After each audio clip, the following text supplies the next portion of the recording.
Hi there and welcome to another video. Today we're going to be taking a look at OSD's T83 InWall speaker.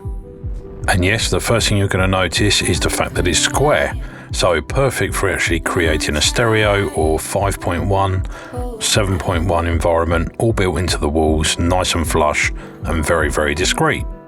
And if you're not one of the types of people that likes looking at the bare speaker, in the box comes a magnetic pop-on grille, which can be painted so it vanishes into the rest of the decor of your room. And that's the aesthetics all done. Now we can get into some of the technical specs.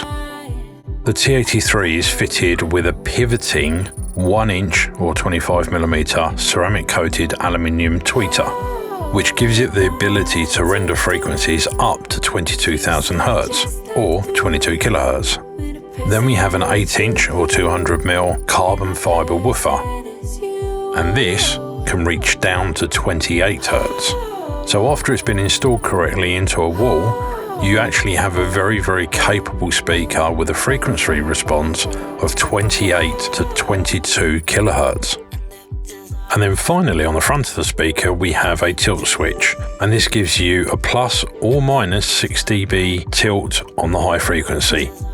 So depending on the installation, you can actually trim the high frequency directly on the speaker before you do any EQing from the amplifier.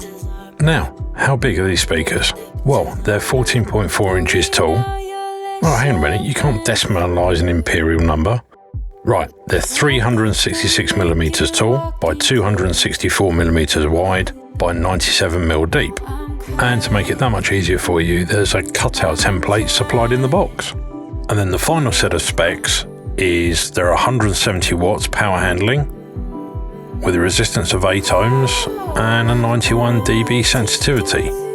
So you don't need a massive amplifier to drive them. Another nice touch is the encased crossover, just to protect it to make sure nothing can get in there.